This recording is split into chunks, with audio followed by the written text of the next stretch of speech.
It was supposed to be a simple favor, one night of babysitting for his friend, Melissa.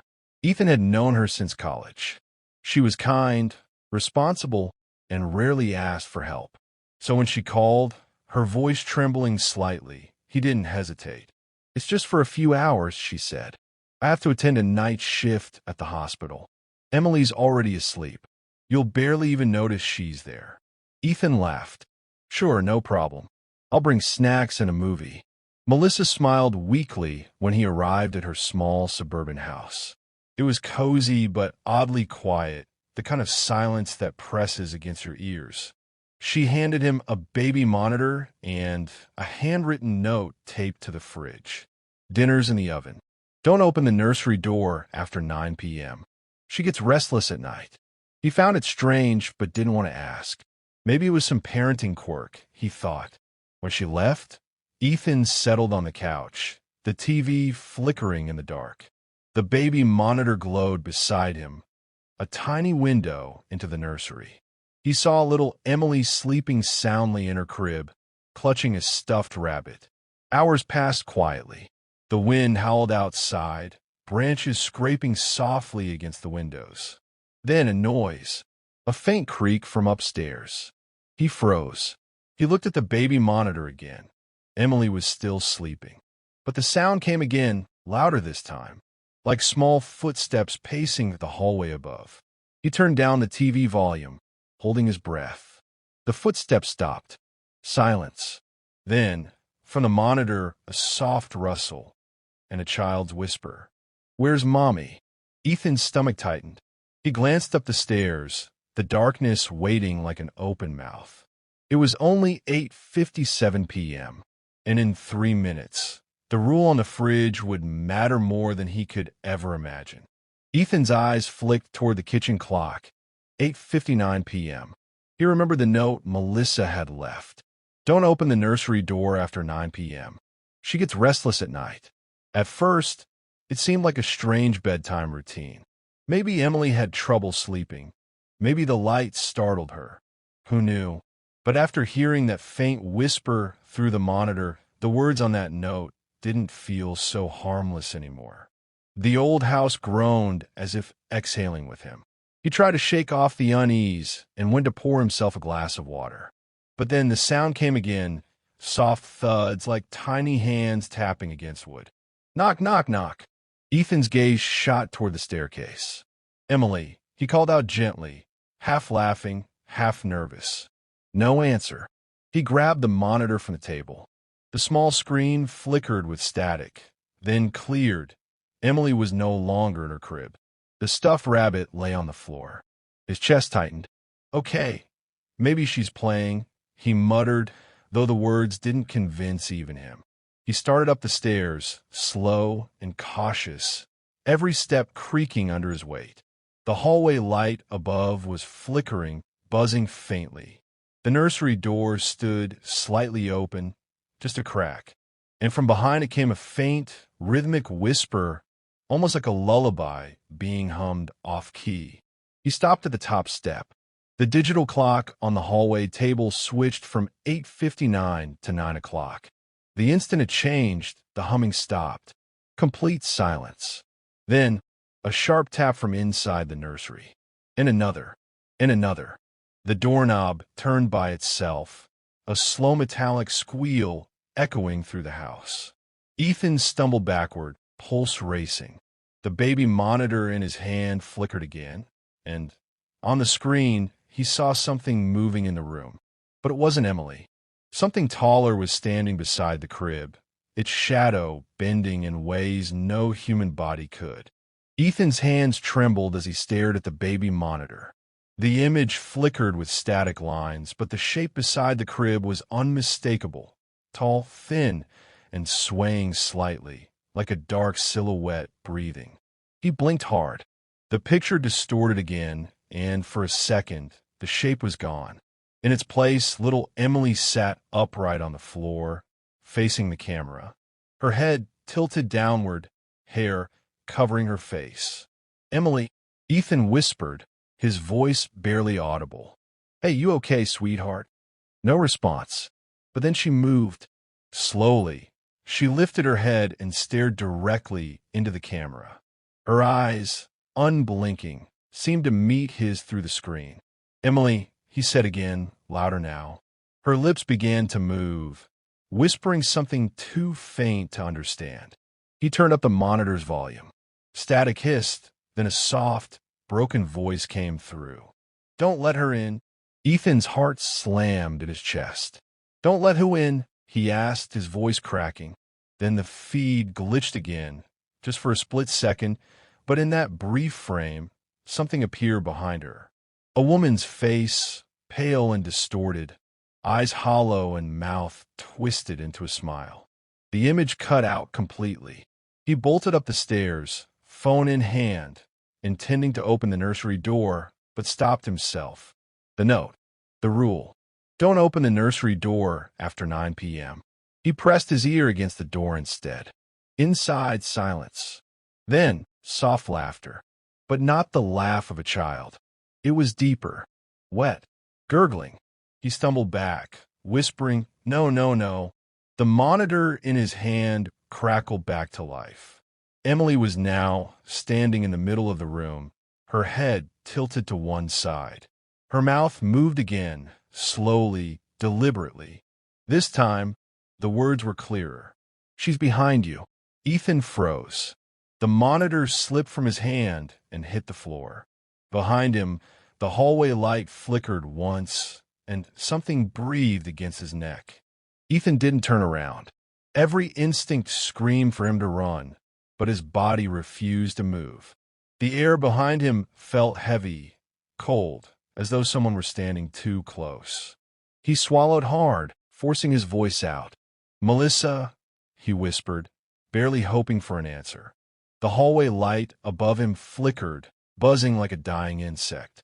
Then, from the darkness at the far end of the hall, came a soft sound, a giggle, a child's giggle. He spun around. The hallway was empty. Only shadows moved across the wallpaper as the light blinked again. He backed toward the stairs, whispering, "Emily, is that you?" The voice came again, clearer this time. "Ethan." He froze mid-step. The voice was calm, familiar. It sounded like Melissa. "Melissa," he called, half relieved, half confused. "Hey, you're back early?" No reply. He took a few slow steps down the hall, toward the nursery door. The air felt colder with every movement. He could see his breath now, pale mist hanging in the air. Suddenly, the door at the end of the hallway, the bathroom door, creaked open on its own. It swung halfway, stopped, then slowly creaked back. Ethan stood still, heart pounding so loud it filled his ears. Then the voice came again, closer this time, right behind the bathroom door. "Don't look at her." He took a shaky step back. "Ooh," he whispered. A small hand, pale, almost translucent, slid out from behind the bathroom door frame and rested on the floor. Then another. Something was crawling out. Ethan bolted down the hallway, his footsteps pounding the wooden floor. But just before he reached the stairs, the baby monitor in his pocket let out a high-pitched whine. He yanked it out. On the screen, the bathroom door was wide open and something was standing inside, grinning at the camera. Then the voice whispered again, from both the monitor and behind him. "You broke the rule." Ethan's pulse thundered in his ears as he stumbled down the stairs, clutching the baby monitor like a lifeline. He wanted to run out the front door, but something deep inside told him not to turn his back completely. The living room lights flickered, then died altogether. Only the pale blue glow from the baby monitor remained, painting his face in ghostly color. He could hear footsteps again, slow, dragging, deliberate. They descended the staircase behind him, wood creaking under invisible weight. Ethan backed toward the hallway mirror, a tall, antique one hanging near the entryway. For a moment, he caught his reflection trembling, eyes wide and face pale. But there was something else in the reflection. A small figure stood at the base of the stairs. Little Emily. She was holding her stuffed rabbit, head slightly tilted. Her lips curled into a faint, unnatural smile. "Emily," Ethan breathed. "Hey, you scared me. Come here." The little girl didn't move. Instead, she turned her head, but in the mirror, her reflection didn't. Ethan's breath caught. She giggled softly, the sound oddly distorted, like two voices overlapping. Then she reached out her tiny hand toward the mirror, and the reflection reached back first. He stumbled backward, knocking over a lamp. The glass shattered loudly. Emily blinked and looked up at him. "She likes you," she whispered. "Ooh," Ethan asked, voice shaking. Emily's reflection smiled wider, its head slowly tilting backward until it touched its shoulder. The lady in the mirror. Before Ethan could move, a hand, long, pale, and wrong, pressed flat against the inside of the mirror. The glass rippled like water disturbed. The reflection of Emily turned its head fully backward, upside down now, grinning. Ethan grabbed the monitor and bolted toward the front door, fumbling with the lock, but every window, every exit, reflected that same smiling face watching him. And all around the house, faint giggles echoed from inside the mirror. The house was no longer silent. Whispers now came from everywhere, inside the walls, behind the mirrors, through the baby monitor still clutched in Ethan's trembling hands. Every time he tried to call out Emily's name, the voices answered back, mocking him in her tone. He stumbled toward the living room, heart pounding. "Please, just stop," he muttered. His phone had no signal, the lights were dead, and the air felt colder than ever, sharp and metallic like breathing through ice. Then a sound broke through it all, the doorbell. Ding dong. Ethan froze. For the first time in hours, hope flickered. He ran to the door, yanking it open, and there stood Melissa. Her face was pale, her nurse's uniform slightly wrinkled. She looked exhausted. "Ethan," she said softly, "are you okay? You look terrified." He laughed nervously, tears forming in his eyes. "Melissa, thank God. Something's wrong with Emily." She was whispering, talking to mirrors. Melissa blinked, her face tightening. "Wait," she interrupted. "You saw Emily?" "Yes. She's upstairs, Melissa dropped her bag. Her lips trembled. "Ethan," she whispered, "Emily's gone." He frowned. "Gone? What do you mean gone?" Her eyes filled with tears. "She died 3 years ago in that house." Ethan took a step back, shaking his head. "No, I saw her. I heard her. She's upstairs." Melissa grabbed his wrist, desperate. "No, Ethan, whatever you saw wasn't her." Suddenly, the baby monitor crackled again. A faint sing-song voice drifted through. "Mommy's home." Both of them turned toward the stairs. The nursery door, which had been shut tight, was slowly creaking open. A small figure stepped into view at the top of the staircase, holding a stuffed rabbit. Melissa's face went white. Her knees buckled. The child smiled down at them. "You broke the rule." And then every mirror in the house shattered at once. The house was silent when the police arrived. Ethan sat on the front steps, blank-faced, shivering beneath a blanket. Melissa was beside him, crying into her hands.